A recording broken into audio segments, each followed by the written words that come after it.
The all-devouring whale, homecoming. Like and subscribe, baka naman.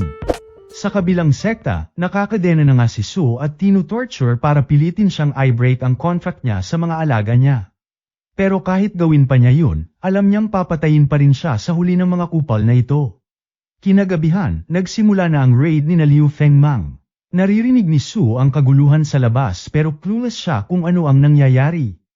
Pagdating ng grupo ni Liu Fengmang sa selda niya, agad nilang pinalaya si Sue. Tumakbo papunta sa kanya sina Fire at Ice Tails, at sobrang saya ni Sue na ligtas sila. Di niya maintindihan kung bakit tumutulong si Liu Fengmang sa kanya, pero simple lang sagot ng ating bida, at yun ay may mission sila ngayon at kailangan nila ng malakas na kasama. Nang marinig na hahatian siya ng anumang makukuha nila ay agad kinuha ni Sue ang damit niya at sumama na sa raid laban sa East Sect. Maya-maya, dumating si Yu at nadatnan ang mga bantay niyang bagbog. Sinabi ng isa na inatake sila, na siyang kinagulat ni Yu at talagang may sumubok umatake sa mismong sect nila. Samantala, todo hanap naman si Liu Fengmang kay Yu para hamanin ito, pero imbes na si Yu ang matagpuan, ay natsyempohan niya ang treasure room ng kalaban about jackpot. May mga rare antiques, scrolls, at upgrade materials. Sakto, pwede na niyang i-upgrade sina Teddy Dog at Cactus. Pero dahil matagal ang upgrade, kailangan munang matapos ang laban. Biglang lumabas si Yu mula sa dilim. Inalok niyang makihati si Liu Fengmang sa materials kung lilipat siya sa East Sect. Pero tinanggihan nito ni Liu Fengmang, may utang na loob raw siya sa Ling Xiao Pavilion, at nandito siya para mag-higanti.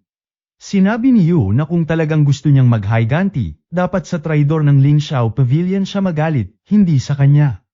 Deadma nga lang rito si Liu Fengmang, kaya hindi na sila nagpatumpik-tumpik pa, umatake agad si Yu, target ang mga mata ng ating bida. Buti na lang naisalba siya ni Cactus, pero pinakawala ni Yu ang shadow pet niya. Tumakbo si Liu Fengmang sa treasure room habang hinahabol ng shadow. Wala siyang magawa kundi ihagis ang mga antiques para mapigilan ito. Sa gulat niya, gumana yun dahil ayaw masira ni Yu ang mga mamahaling gamit niya. Kaya naisipan ni Liu Fengmang na utusan si Teddy na ibagsak ang vase sa estante. Nang nabasag, halos mapraning si Yu. Kasunod niyan, si Cactus naman ang bamanat, kung saan tinumbahan ang mga kalaban ng estante. Akala ni Liu Fengmang tapos na, pero bigla na lamang siya nasaksak sa dibdib ng shadow. Malakas ang kalaban, kaya kailangan niya munang umatras at hanapin ang mga tropa niya. Sa kabilang banda, tapos na ang grupo ni Guling sa pagpapalaya ng mga nakakulong, pero bigla silang nabahala nang may sumabog sa direksyong pinuntahan ni Liu Fengmang. Nang makarating si Liu Fengmang sa grupo nila Guling ay sugatan na nga ito. Na siya na nga nilang inagapan. Biglang dumating ang Shadow at tinarget si Sue, pero nauna ang Fire at Ice Tails para protektahan siya. Sinubukang atakihin ni Fairy Tails ang Shadow pero bigla itong nawala, tapos biglang lumitaw sa likod ni Sue. Bago pa siya madali ay binanata na ito ni Ice Tails, kaya umatras ang kalaban.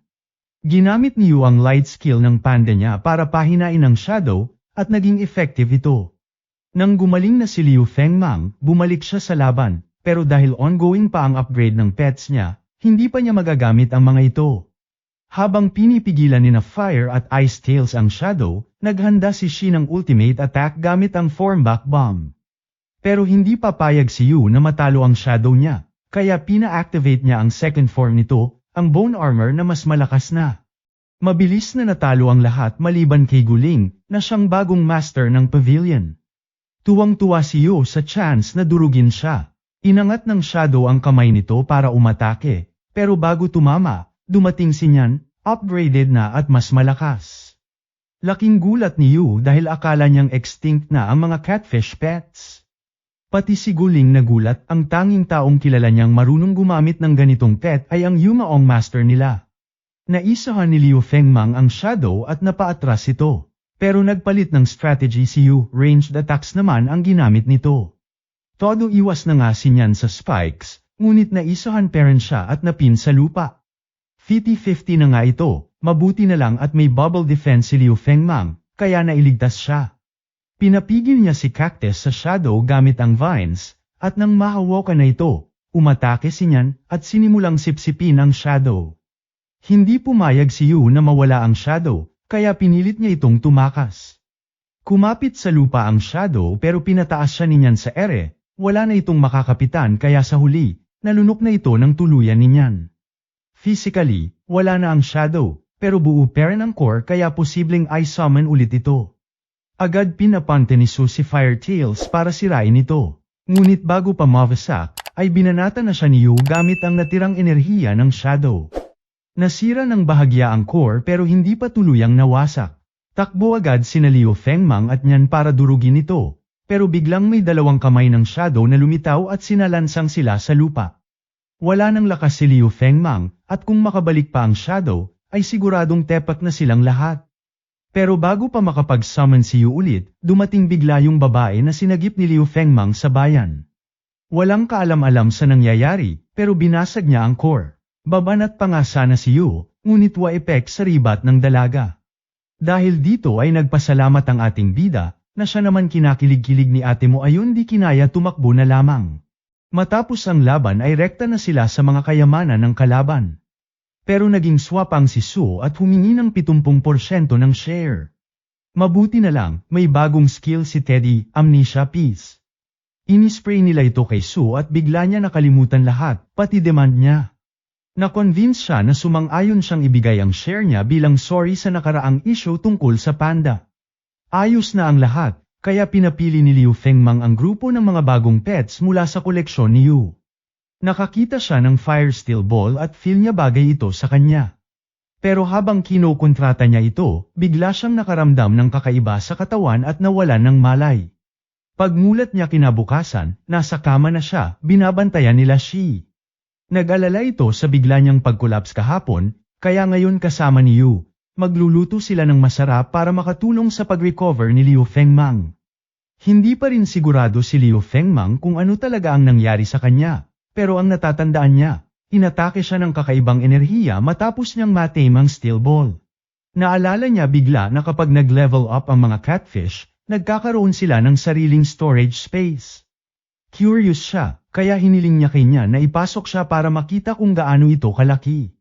Willing naman si Nyan, kaya nilunok niya ang ating bida.